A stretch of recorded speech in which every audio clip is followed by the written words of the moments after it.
The bar on Kepler-7 trading station was dark and quiet. Only a few beings sat at the metal tables, drinking strange liquids from different worlds. In the corner, two Zephyrians sat across from each other. One was young with bright blue skin and curious eyes. The other was old, scarred, and missing 3 limbs that had been replaced with crude metal parts. Velenoff, the young journalist, placed a small recording device on the table between them. His hands shook slightly as he looked at the war veteran across from him.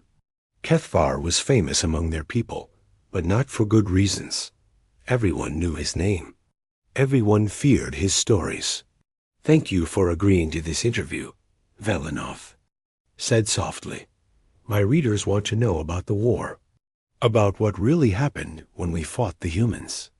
Kethvar stared at his drink for a long moment. The liquid was red, like blood. He had been drinking the same color for 20 years now, ever since the war ended.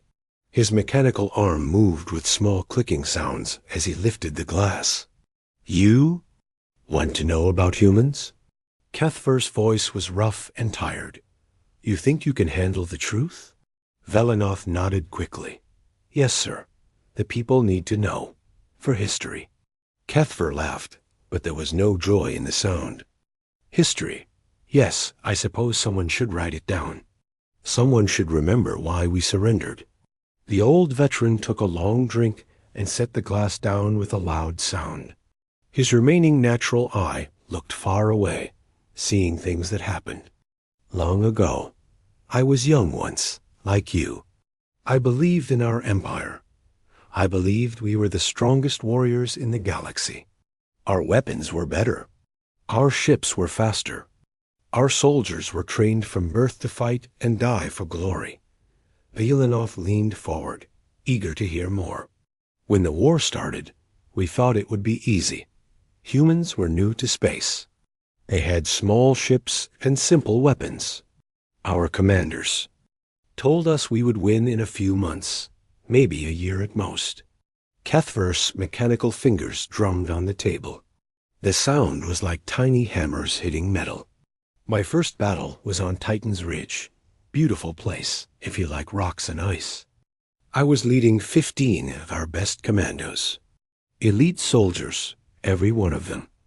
We had trained together for years. We moved like one mind in 15 bodies." The veteran paused and looked directly at Velenoff. "We were hunting a human patrol. Intelligence said there were only 3 of them. 3 humans against 15 Zephyrian commandos. We thought it would be target practice." Velenoff made notes on his electronic pad. "What happened when you found them?" "Found them?" Kethvar made that joyless laugh again. "Young one, we never found them. They found us. The old soldiers good." I grew distant again. The first sign something was wrong came when Genter, my best scout, just disappeared. One moment he was there. The next moment he was gone. No sound, no scream, just empty air where a soldier used to be. We formed a defensive circle and scanned the area. Nothing. Our equipment showed no life signs except our own. But we knew. Something was out there. You could feel it watching you. Kethvar took another drink. Then the games began. "Games?" Velenoff asked. "That's what it felt like. Like something was playing with us." Colvin found Genter's rifle stuck in a rock wall, pointing at our position. But Genter was nowhere to be seen. The rifle was still warm. The veteran's mechanical hand clenched into a fist. Then we heard laughing. Human laughing, coming from the rocks around us. But our scanners still showed nothing. We started moving toward the sound, but every time we got close, the laughing moved somewhere else. It was like chasing an echo. Meanwhile, more of my soldiers started disappearing. Not dead. Just gone. Velenoff stopped writing and looked up. Gone? How can soldiers just be gone? We found out later. The humans were taking them alive, moving them to a safe place and keeping them quiet. While we searched for our missing friends, the humans learned everything about us. Our weapons, our tactics, our radio codes. Kethver stood up and walked to the small window. Outside, ships from a dozen different worlds docked and undocked in the endless dance of trade. After 2 hours, we had lost 8 soldiers and never seen a single human. That's when their leader showed himself. Jake Morrison. I will never forget that name. He walked out from behind a rock, hands empty, no weapon visible. He was bleeding from a cut on his arm, but he was smiling. The veteran turned back to Velinoth. He spoke to us in perfect Zephyrin, said he wanted to make a deal. What kind of deal? He would give us back our soldiers if we would listen to a story. Just listen. That was all. Kethver sat back down. His movements were slow and tired. We had him surrounded. 7 weapons pointed at one human. But something in his eyes made us wait. Morrison told us about a place called Earth, about how humans had fought wars against each other for thousands of years, how they had learned to kill in every way possible and learned to do it better. He told us about their wars. Wars that lasted years. Wars where millions died. Wars where humans built weapons that could destroy entire planets, then chose not to use them. The old soldier's voice dropped to a whisper. He told us that everything we had seen so far was just humans being polite. Velinoth felt cold, despite the warm air in the bar. What did he mean? Morrison pointed to his bleeding arm, said he had been shot 6 hours ago, said the wound had cut an artery, and he should have died in minutes. But he had used combat drugs and willpower to keep fighting. He showed us his gear. Everything was held together with tape and wire. His weapon was damaged. His armor was cracked. He had been fighting us for hours with equipment that should not work. Kethver's good eye focused on something far away. Then he asked us a question. He asked what we thought would happen if humans stopped being polite. We told him we were warriors, that we feared nothing, that Zephyrian courage was known throughout the galaxy. The veteran's mechanical hand started drumming again. Morrison nodded like he understood. Then he did something that changed everything. He called for his medic. A female human named Lisa Hart came walking out of the rocks. She was carrying 2 of our wounded soldiers. Soldiers we thought were dead. Hart had been treating our people while Morrison kept us busy. She had saved lives we thought were lost. But that was not the frightening part. Velinoth leaned forward. What was the frightening part? The frightening part was what she had done to save them. Hart had crawled through a minefield to reach our wounded, a minefield that our own forces had planted. She had studied our mine patterns and found a safe path through explosives designed by Zephyrian engineers. While under fire, while we were shooting at her, Kethvar finished his drink and set the glass down hard.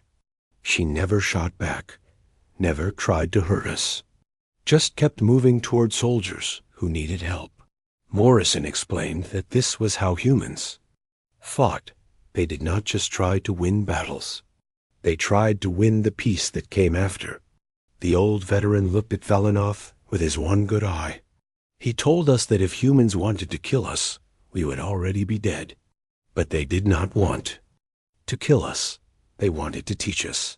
Teach us what? That there was a difference between being strong and being dangerous. That humans were both, but they chose when to be which one. Kethver stood up again.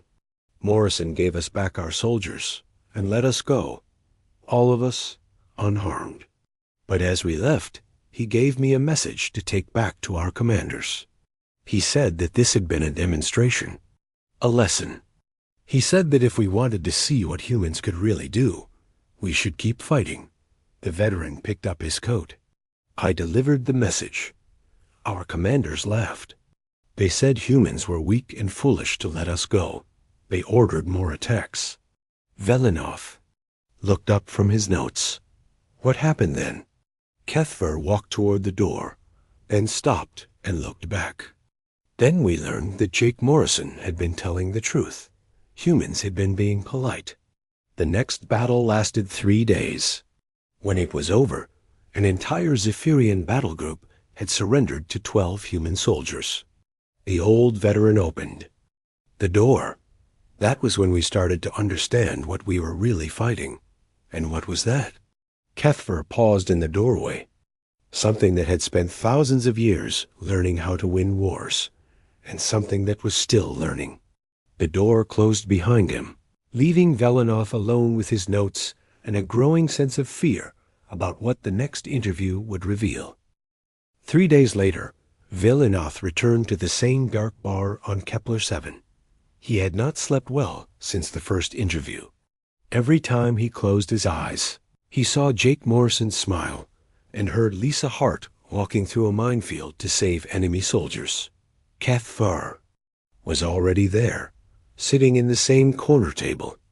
A red drink was in front of him again.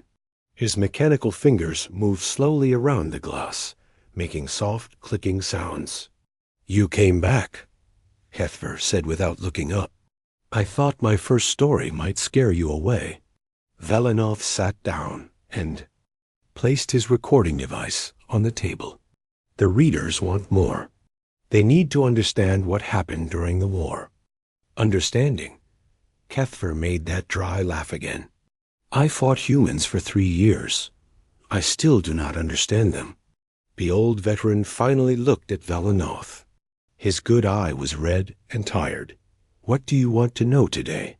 Tell me about the siege of Proxima Station." The reports say it lasted 6 months, but they do not explain why. Kethver was quiet for a long time. He drank from his glass and stared at the wall behind Velinoth's head. Proxima Station was important.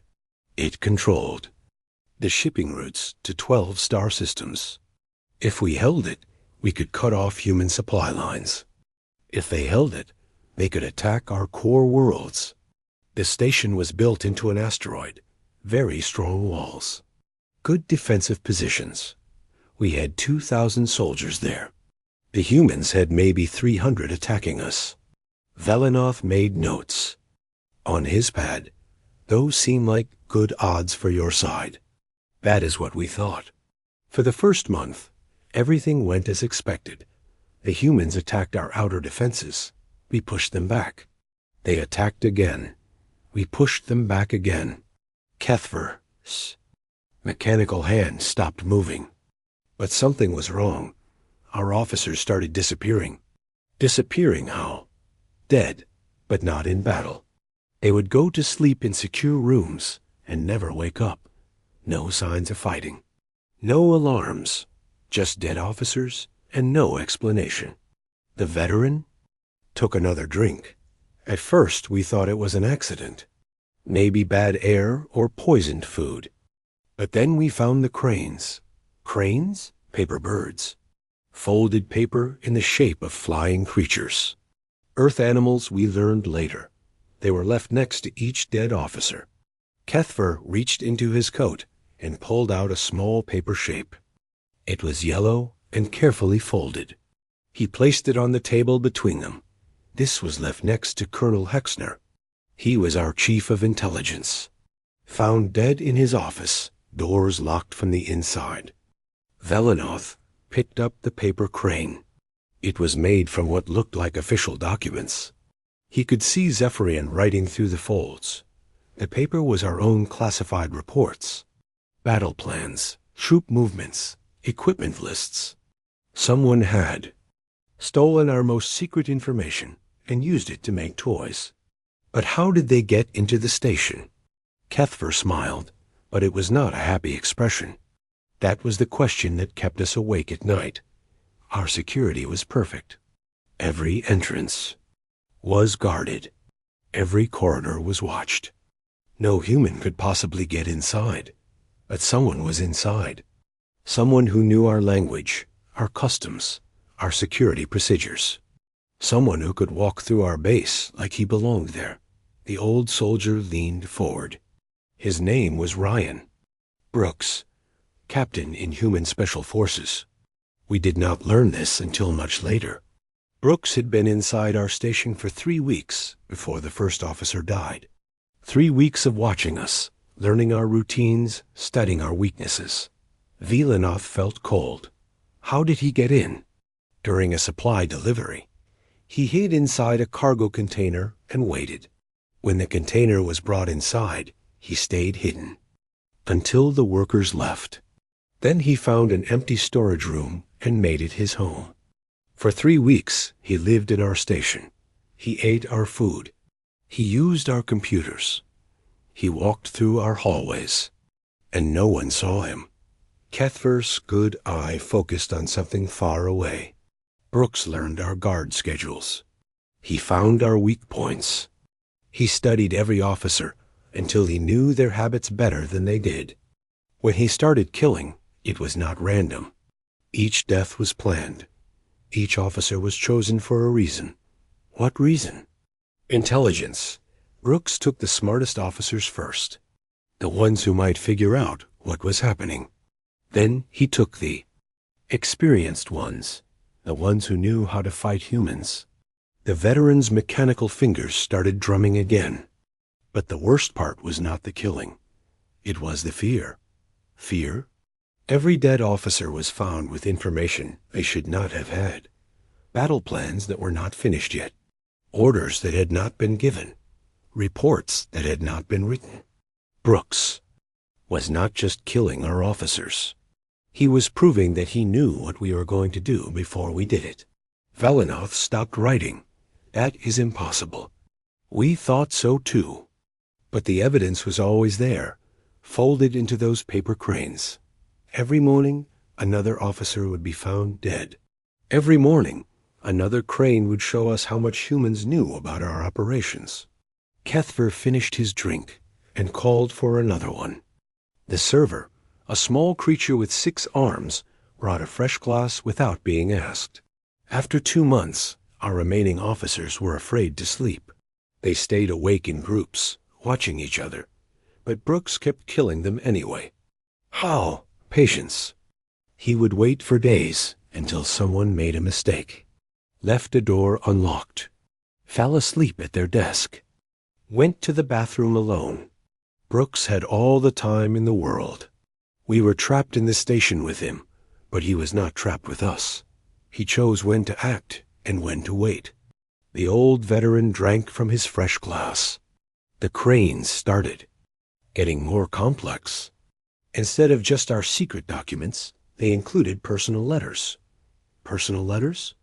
Letters to our families, messages we had not sent yet, private thoughts we had written in our personal logs. Cuthbert's voice became very quiet. Brooks was reading everything. Every file, every message, every private thought. He knew us better than we knew ourselves.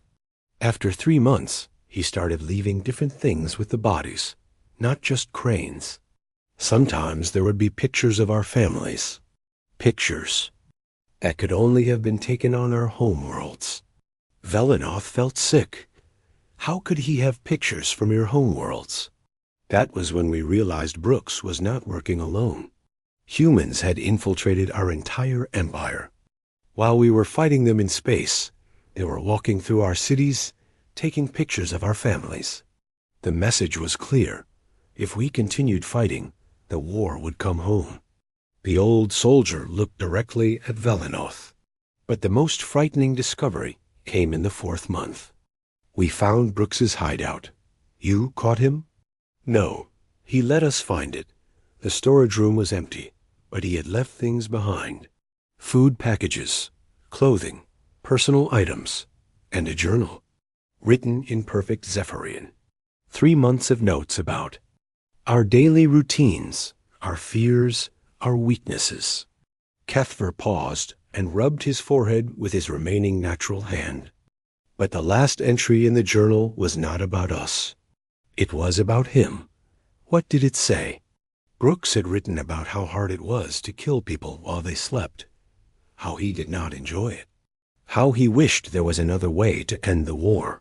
He wrote that every officer he killed had families who loved them, children who would grow up without fathers. parents who would mourn their sons.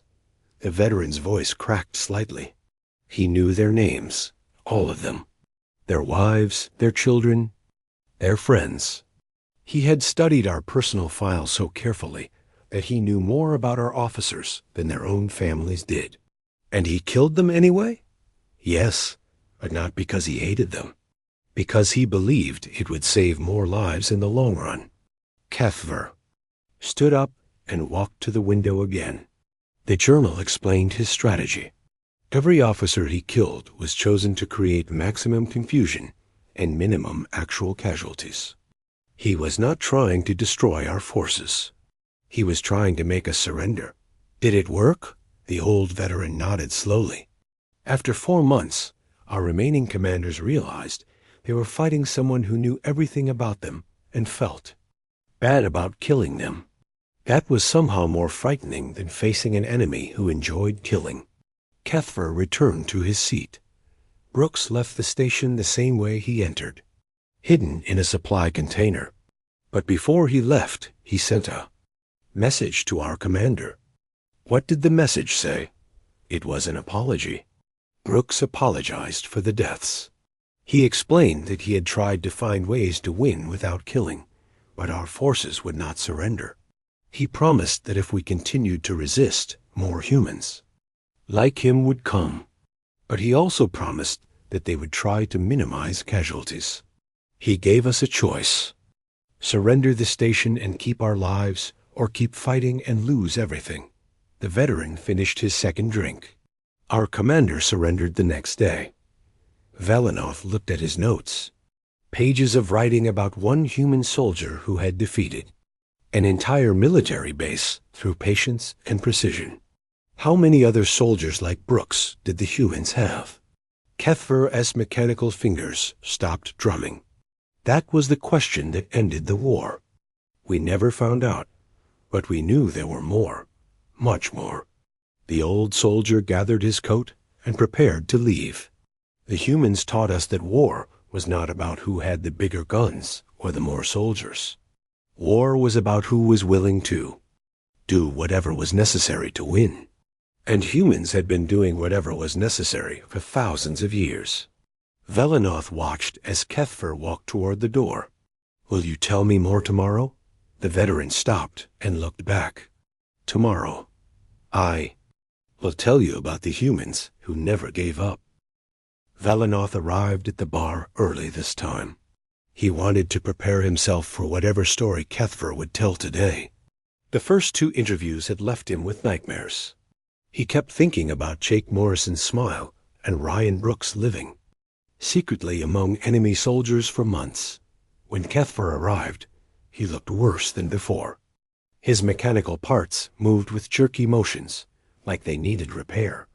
His good eye was bloodshot and tired. You look terrible, Velenoth said as the old veteran sat down. I do not sleep well anymore. Talking about the war brings back memories. I tried to forget. Kethver ordered his usual red drink. But you want to hear more stories. You want to know why we surrendered. Yes, my readers need to understand what happened. Kethver nodded slowly. Today I will tell you about persistence. About humans who refused to quit, no matter what happened to them. The old soldier drank half his glass in one swallow. The Martian campaign. That was where we learned that humans do not know how to give up. Mars was their 4th planet from their sun. Red dirt and thin air. Not a pleasant place, but it had good mining facilities. We needed those minerals for our warships. Our fleet attacked with overwhelming force. 100 ships against 30 human defenders. The battle in space lasted only 2 hours. We destroyed most of their ships and landed our troops. Velenoth made notes while Kethver talked. It sounds like an easy victory. It should have been. Our ground forces pushed the remaining humans back to a single underground complex. Old mining tunnels that went deep into the planet. We had them surrounded with nowhere to run. Our commanders expected them to surrender within days, maybe a week at most. They had no supplies, no way to get help, and no hope of winning. Cathver's mechanical fingers drummed on the table. The humans held out for 8 months. 8 months? How is that possible? That was what our commanders asked every day. We had 20,000 soldiers on the surface. The humans had maybe 300 underground. We controlled all the supply. Routes. We had bigger weapons and better equipment. But somehow, the human position got stronger every week instead of weaker. The veteran ordered another drink before continuing. Their commander was a man named Sam Davis, a colonel who had lost both legs in our first bombing attack. He was crippled. His legs were gone, but his mind was still working perfectly. Davis had himself strapped to a floating chair so he could move around the tunnels. He never stopped commanding his troops. The humans turned those old mining tunnels into a fortress. Every corridor became a killing zone. Every room became a stronghold. They used mining equipment to dig new passages and block old ones. Cathver's good eye focused on something far away. But that was not the impressive part. The impressive part was how they kept getting stronger. What do you mean? Every time we attacked, we lost soldiers and equipment. Every time they defended, they captured our weapons and supplies. They were feeding off our attacks like some kind of underground monster.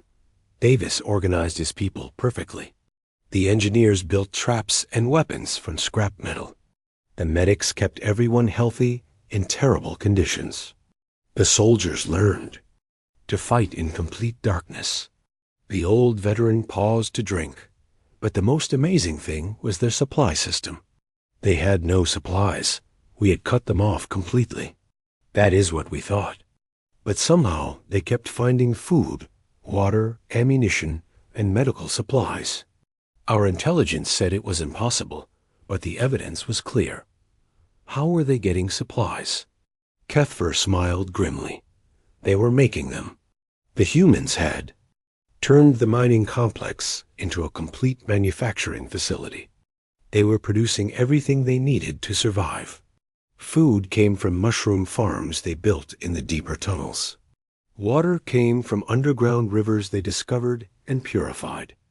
Ammunition came from metal they mined and shaped into bullets. They even built their own medical equipment and communication systems. Velinov stopped writing. They built a complete civilization underground? More than that. They built a military base that was better than what they had before we attacked them. After 4 months of siege, our commanders realized the humans were not getting weaker. They were getting more dangerous. Cathver's mechanical hand clenched into a fist. That was when we met Rachel Stone. Who was Rachel Stone? A human pilot. Her fighter ship was shot down during one of our air attacks. She crashed in the desert 50 kilometers from the underground complex. We sent search teams to find her body or capture her if she survived. Standard procedure for downed enemy. Pilots. The veteran's voice became very quiet. Stone had survived the crash with a broken arm and internal injuries. She should have died in the desert within hours. Instead, she spent 3 weeks conducting guerrilla warfare against our supply. Convoys. 1 woman against your entire army? 1 woman with a broken arm and whatever supplies she could salvage from her crashed ship. She attacked 6 different supply convoys and destroyed a major communications relay. Stone used the desert like it was her ally. She knew where to hide, when to attack, and how to disappear. Our soldiers started calling her the Desert Ghost. Cathver finished his second drink. But the most frightening thing about Stone was not her skill. It was her determination. We intercepted one of her radio messages to the underground complex. She was reporting her activities to Colonel Davis. Stone was dying. The crash injuries were getting worse every day. She knew she would not survive much longer, but she kept fighting anyway. Why? Because every supply convoy she destroyed meant more food and ammunition for her friends underground. Every communication system she sabotaged meant our forces had less coordination. Stone was trading her life to buy time for the defenders. The old soldier called for a third drink. Our forces finally cornered her in a box canyon. She had no way to escape and no weapons left except some explosive charges. We offered to take her prisoner and give her medical treatment. Stone refused. She detonated the explosives rather than surrender. The explosion started a rock slide that blocked the canyon and trapped half our search team. Even in death, she was still fighting us. Velinov felt cold despite the warm air in the bar. What happened to the underground complex? The siege continued. For 4 more months, every week brought new surprises. The humans built underground factories. They trained new soldiers from civilian refugees. They developed new weapons and tactics. Davis never stopped improving their defenses. When we blocked one tunnel, he dug 2 more. When we destroyed one weapons factory, he built 3 others.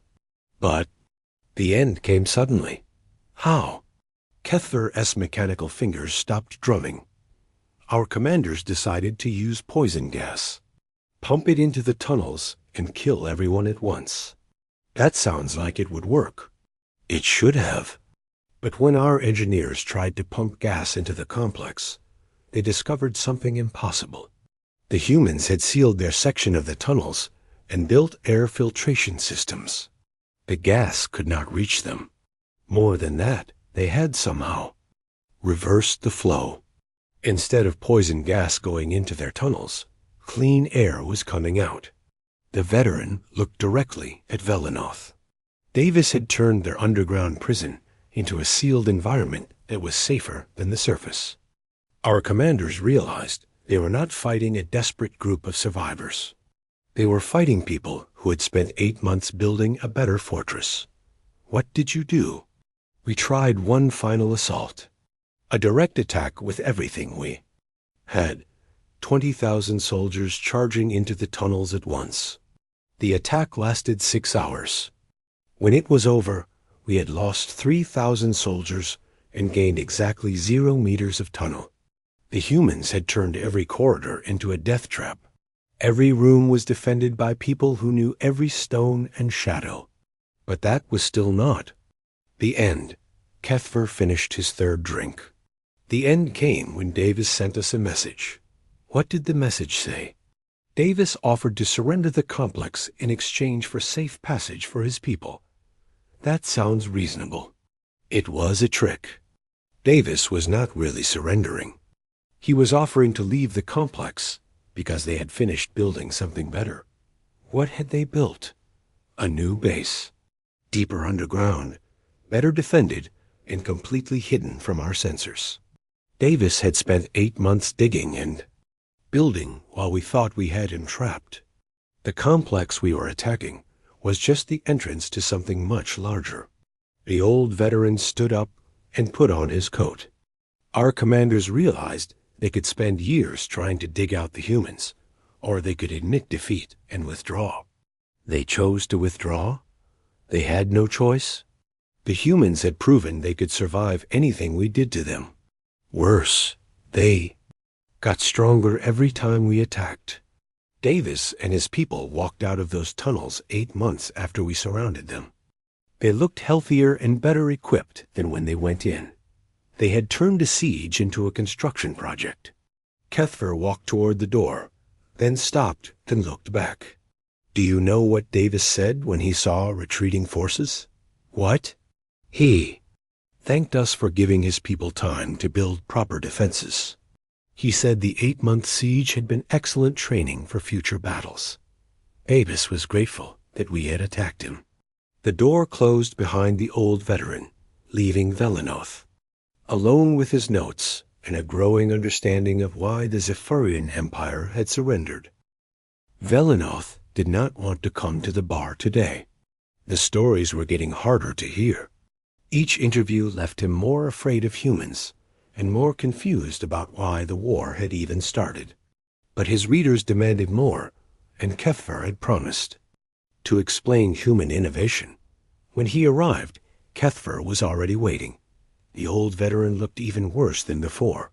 His mechanical parts were making grinding noises, and his good eye was filled with pain. "You are late," Kethver said without looking up from his red drink. "I was not sure I wanted to hear more stories. But you came anyway. You need to know the truth, even if it frightens you." Valinov sat down and placed his recording device on the table. "Tell me about Europa base." Kethver was quiet for a long moment. When he spoke, his voice was barely above a whisper. Europa base was where we learned that humans can turn anything into a weapon. It was a civilian research station orbiting one of their gas giant planets. Scientists studying ice and water. No military value at all. So why did you attack it? Strategic position. The base controlled sensor arrays that watched 3 different star systems. If we captured it, we could monitor human fleet movements. The attack should have been simple. 500 Zephyrian Marines against maybe 50 human scientists and a few security guards. Kethver took a long drink. We expected to capture the base in less than an hour. What went wrong? Nothing went wrong. Everything went according to plan. We took the base easily. The humans offered almost no resistance. Valinov looked confused. Then what was the problem? The problem was what happened after we captured it. The humans had left us a present. What kind of present? They had turned the entire base into a trap, but not the kind of trap you might expect. Kethver's mechanical fingers drummed slowly on the table. The woman in charge was named Susan Walsh, chief engineer of the research station. She had 3 days' warning before our attack arrived. 3 days to escape or call for help. Walsh did neither.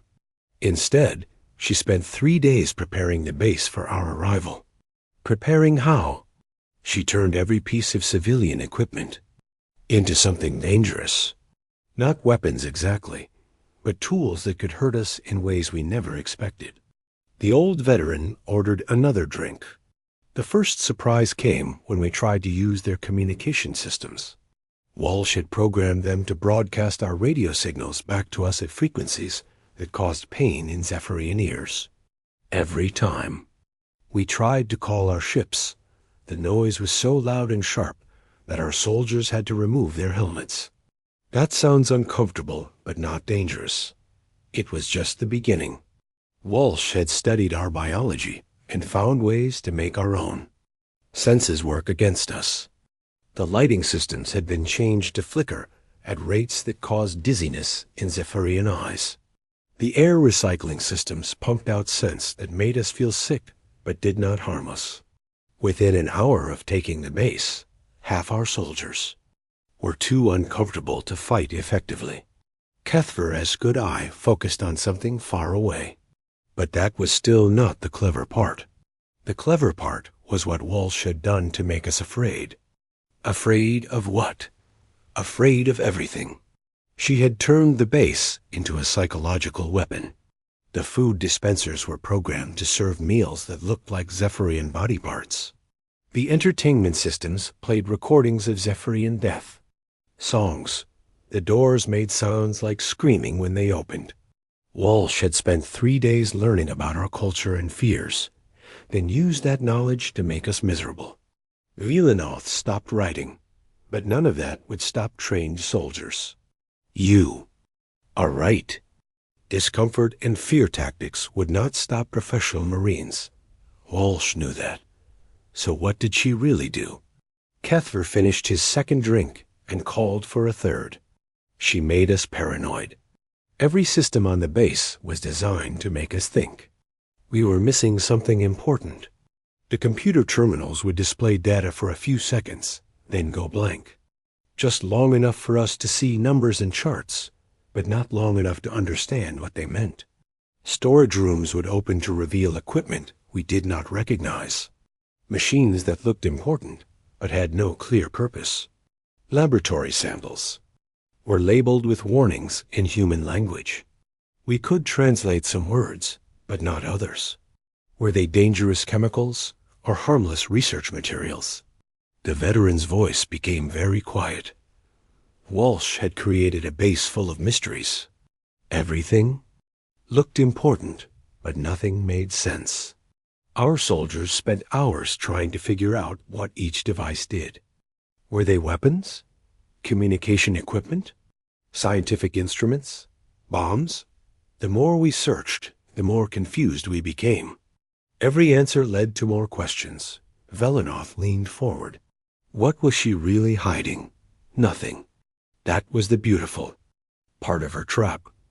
Walsh was not hiding anything at all. Every mysterious device was exactly what it appeared to be. Research equipment for studying ice. Communication systems for talking to other scientists. Laboratory tools for testing water samples. But she had arranged everything to look suspicious and dangerous. Kethver's mechanical hand clenched into a fist. We spent 2 weeks searching that base. 2 weeks looking for hidden weapons and secret plans that did not exist. Meanwhile, our real targets were escaping. The human fleet moved 3 battle groups while we were distracted by ice research equipment. But that was still not the end of Walsh's tricks. There was more, much more. The final surprise came when we tried to leave the base. We discovered that Walsh had sabotaged our own equipment while we were busy searching for her fake secrets. How? Did she sabotage your equipment? She did not break anything. She improved it. Velenoth looked confused. Improved it? Our weapons were working better than before. Our communication systems had stronger signals. Our armor was more comfortable. Walsh had spent her 3 days upgrading our equipment to work more efficiently. That sounds helpful, not dangerous. Kethver's good eye met Velenoth's gaze. It was terrifying. Walsh had made our weapons better, but we did not know how or why. Every improvement could have been a trap. Every upgrade could have been a way to control our equipment remotely. Our soldiers were afraid to use their own gear because they did not understand what the human engineer had done to it. We had to throw away perfectly good weapons and armor because we could not trust them anymore. The old veteran drank from his 3rd glass. But the worst discovery came when we finally found Walsh herself. You captured her? She was waiting for us in the main laboratory, sitting at a desk, working on research notes like nothing had happened. Walsh did not try to hide or escape. She was just doing her job. What did she say when you found her? She apologized for the inconvenience. Said she hoped we had not been too uncomfortable during our stay. Then she handed us a complete report of everything she had done to the base and our equipment. Kethver's mechanical fingers stopped drumming. The report explained every modification, every program change, every psychological trick. Walsh had documented her entire plan and given it to us freely. Why would she do that? Because she wanted us to understand how easily she had manipulated us. One human scientist with 3 days of preparation had confused 500 trained soldiers.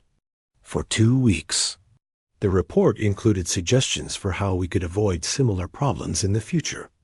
She was helping you? Walsh was teaching us, showing us how much we did not understand about human thinking. But that was not the end of her lesson. Velenoth felt cold.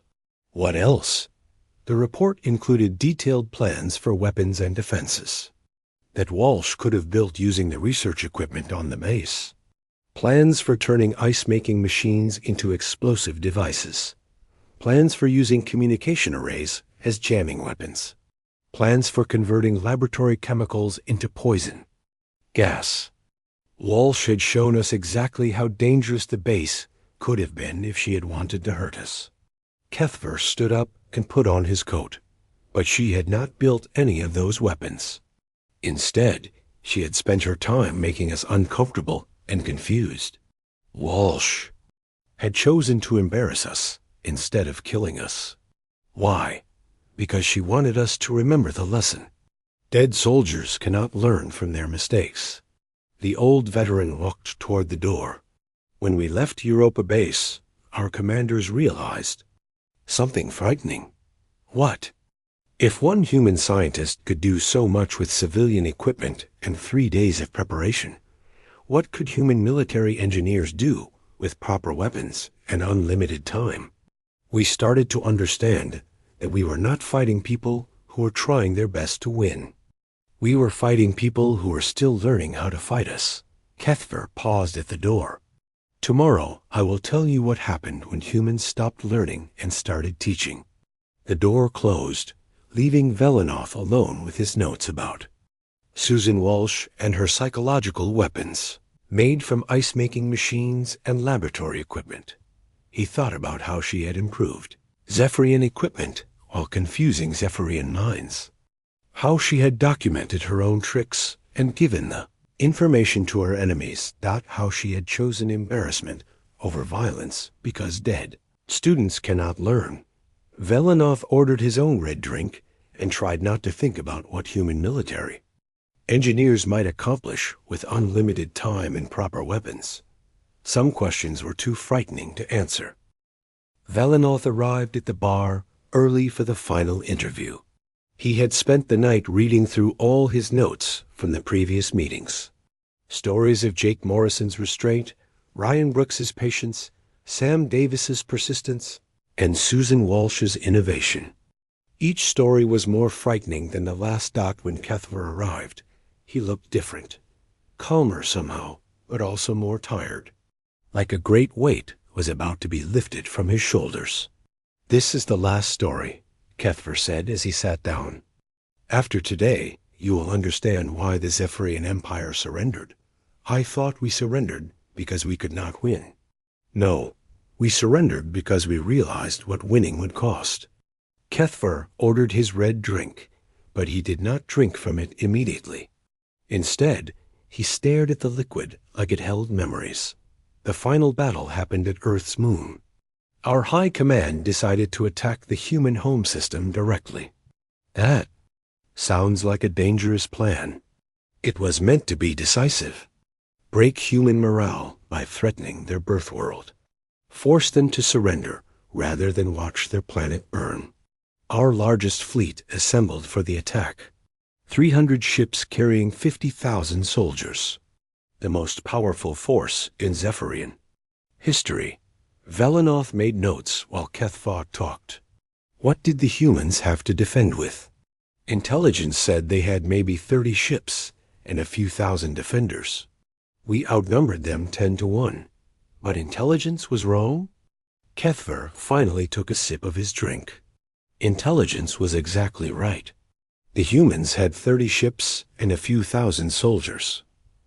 Then how did they defeat your fleet? They did not defeat us. They taught us. The old veteran's good eye focused on something far away. The human commander was Admiral Jenny Clark, a woman who had studied every battle of the war. When our fleet arrived at Earth's moon, Clark did not try to fight us. What did she do? She invited us to a meeting. Velanoth stopped writing. Meeting? In the middle of a battle? Clark broadcast a message to our entire fleet. She said she wanted to discuss terms before the fighting started. Our admiral laughed. Why would we negotiate when we had overwhelming superiority?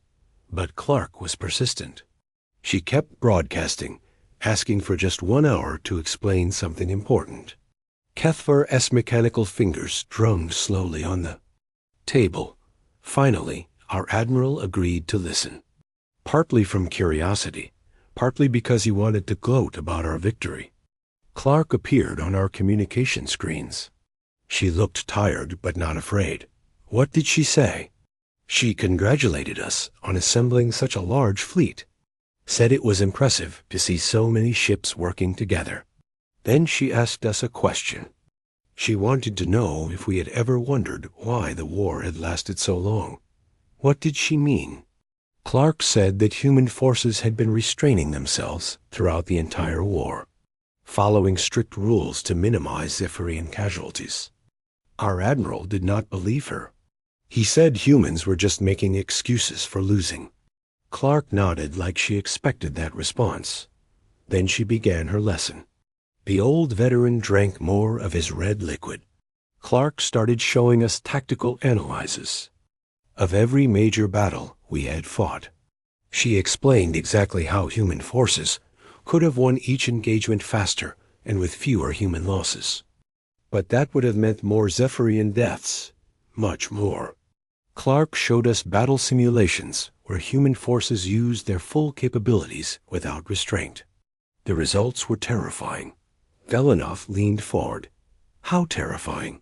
Every battle we thought we had won by skill and courage, we had actually won because humans allowed us to win. Every retreat by human forces had been a choice, not a necessity. Every time we captured territory, it was because humans had decided that area was not worth the cost of defending properly. Cuthbert's voice became very quiet. Clark showed us what would have happened if humans had fought to win instead of fighting to teach. The war would have been over in 6 months instead of 3 years, and the Zephyrian Empire would have ceased to exist. The old veteran called for another drink. But Clark was not finished with her lesson. There was more? She began showing us technical specifications for weapons that humans had developed but never used. Kinetic bombardment systems that could destroy planets from space. Biological weapons designed specifically for Zephyrian physiology.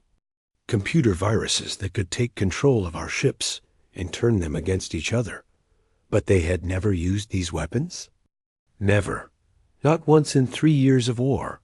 Clark explained that human leadership had forbidden the use of anything that might cause mass casualties or permanent damage to Zephyrian civilization.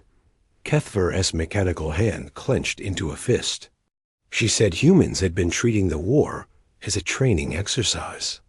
A training exercise? An opportunity to test their military capabilities against a real opponent while learning about alien psychology and tactics. But Clark said the training period was now over. Velinov felt cold. What did that mean? It meant humans were ready to fight seriously if we forced them to. Clark gave our admiral a demonstration. She activated targeting systems that had been hidden throughout the asteroid belt between Mars and Jupiter. Hundreds of kinetic weapons appeared on our sensors. Each one pointed at a different Zephyrian colony world. The old veteran finished his second drink. Clark explained that these weapons had been in place for over a year. Humans had been able to destroy our entire civilization whenever they chose to, but they had waited. They had hoped we would learn from the war and choose peace. What did your admiral do? He threatened to destroy Earth if Clark did not surrender immediately. Clark smiled. It was the same kind of smile that Jake Morrison had given my soldiers on Titan's Ridge. She said it was certainly possible. Our fleet was large enough to cause significant damage to Earth. But then she asked another question. Cuthbert's good eye met Velinov's gaze. Clark wanted to know what would happen to the Zephyrian Empire after they destroyed Earth. What would happen? Humans had colonies on 40 different worlds. Ships scattered throughout the galaxy. Military bases and systems we had never discovered. Destroying Earth would not end humanity. It would just make them angry. Clark showed us intelligence reports about every Zephyrian world, every military base, every government facility. She knew where our families lived, where our leaders worked, where our food was grown and our ships were built.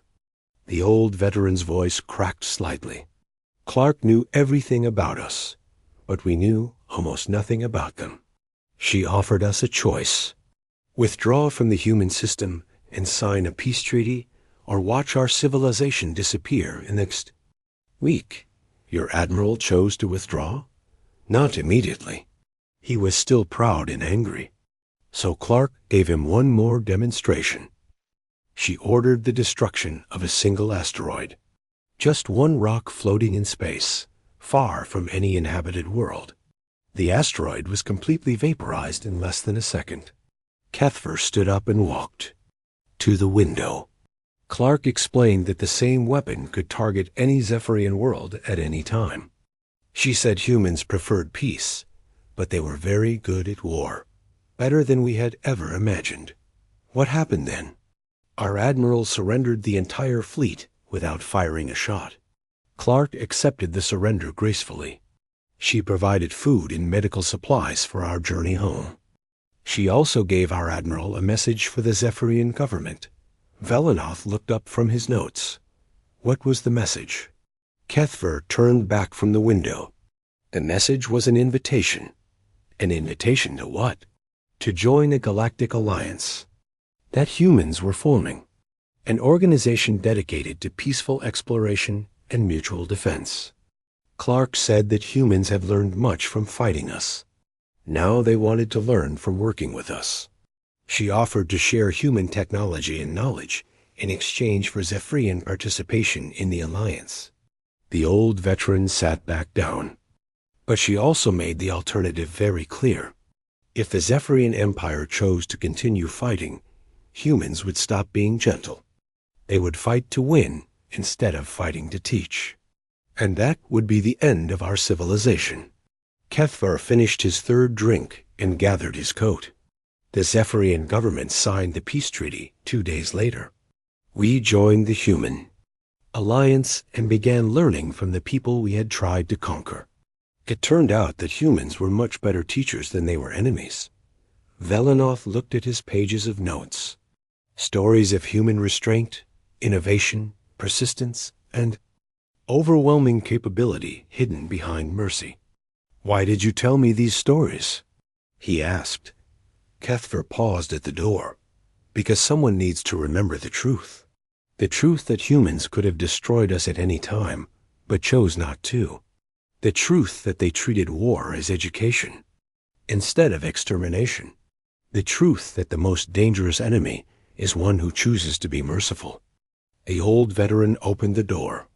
Humans taught us that strength without wisdom is just destruction. But wisdom without strength is just hoping. They had both. The door closed behind Kethver, leaving Velanoth alone with his completed story. Understood now why the Zephyrian Empire had surrendered. They had not lost a war. They had failed a test administered by teachers who could have been destroyers, but chose to be educators instead. Velanoth packed up his notes and recording device. Tomorrow he would begin writing the story that would show his people the truth about humans.